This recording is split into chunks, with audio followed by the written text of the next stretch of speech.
안녕하세요. 어제 미국 시장에서는 다우 지수가 조금 하락하긴 했지만 나스닥 지수가 크게 상승하면서 S&P 500도 상승 마감했는데요. 특히 나스닥 같은 경우에는 사상 최초로 2만이라는 분기점을 돌파하면서 지금이 미국 기술주의 시대라는 걸 다시 한번 입증하기도 했습니다. 그 중에서도 테슬라, 아마존, 구글, 메타, 지금 시가총액 탑3를 제외한 나머지 M7 종목들은 역사상 최고가를 갈아치웠는데요. 역사상 최고가라는 건 쉽게 말해 이 주식들에 투자해서 손해본 사람이 전 세계에 아무도 없다는 뜻이기도 합니다. 그래서 오늘은 바닥 밑에 지하실을 뚫고 들어가는 코스피와 코스닥, 그리고 천장을 뚫고 화성까지 날아갈 것 같은 이 나스닥 종목들을 놓고 앞으로 어떻게 투자를 해야 되는지 이런 얘기를 함께 나눠보려고 합니다. 시작하기 전에 앞으로도 어려운 경제금융 저와 함께 쉽게 공부하고 싶으신 분들은 구독과 좋아요도 한 번씩 부탁드리고요. 그럼 바로 시작하겠습니다. 제가 얼마 전에 이런 기사를 보고 참 우울해졌었는데요.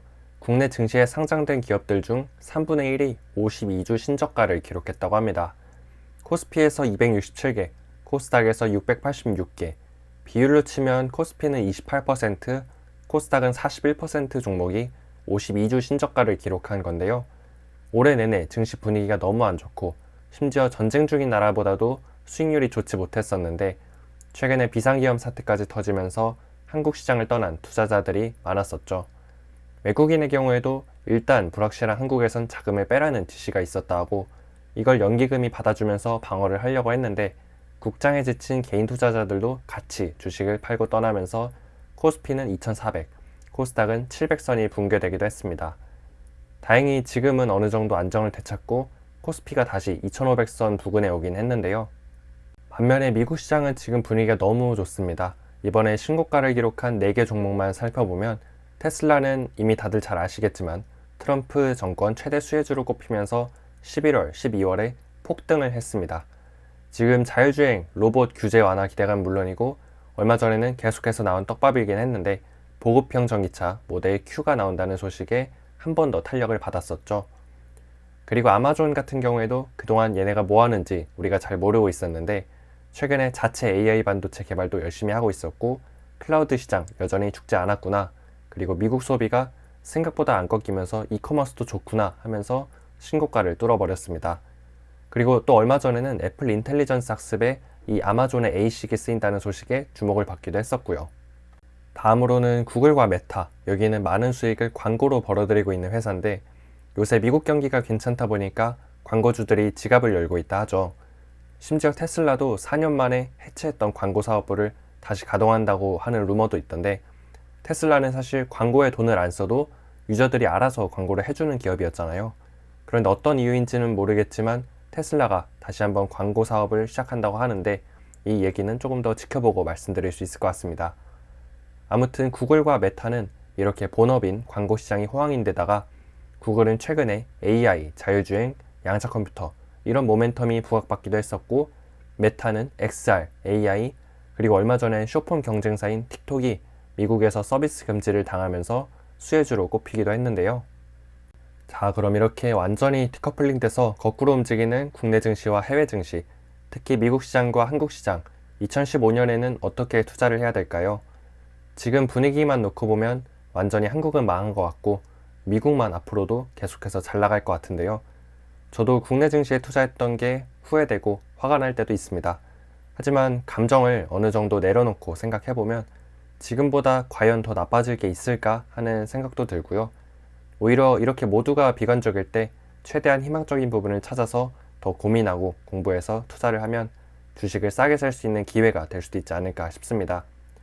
한 투자 칼럼을 보니까 폭락 이듬해에는 항상 반등했다고 하는데 올해 코스피가 8%, 코스닥이 22% 폭락을 했죠. 심지어 하반기에는 월간 기준으로 계속 하락하기만 했답니다. 하지만 골이 깊으면 산도 높다는 말이 있듯이 코스피는 2000년에 IT 버블로 50% 폭락했다가 2001년에는 37.5% 폭등하기도 했고요. 2002년 카드 사태, 2008년 글로벌 금융위기, 2011년 미국 신용등급 강등, 2018년 미중 무역 분쟁, 2022년 기준금리 폭등 같은 장이 안 좋았던 시기에도 다음해에는 코스피 지수가 상승했다고 합니다.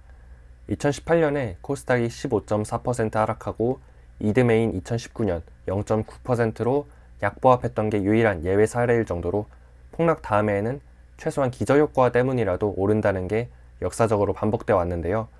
물론 지수도 지수지만 요새는 산업별로 흐름이 워낙 다르다 보니까 그냥 지수 투자로 하기보단 실적이 반등하는 섹터 중심으로 종목을 잘 선정해서 투자를 고민해 보시는 게 좋지 않을까 싶습니다.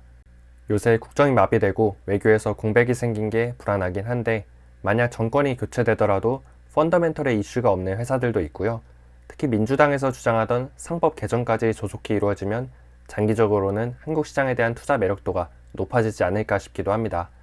그리고 지금은 한국 시장을 떠나버렸지만 달러를 가진 외국인 입장에서 보면 지금 환율이 높아져서 외국인 입장에서는 코스피 코스닥 회사들이 훨씬 더 저렴하게 보일 수도 있거든요.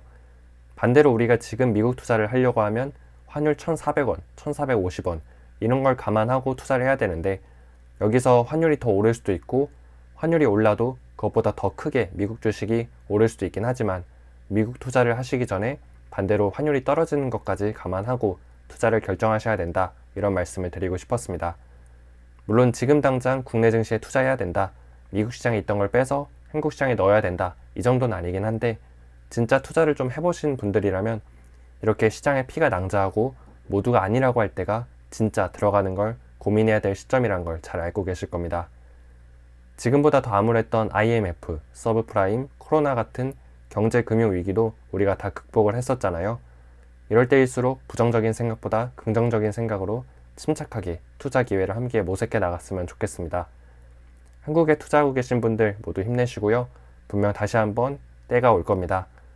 오늘의 영상은 여기까지고요. 앞으로도 경제, 금융, 투자 저와 함께 공부하고 싶으신 분들은 가시기 전에 좋아요와 구독도 한 번씩 부탁드립니다. 감사합니다.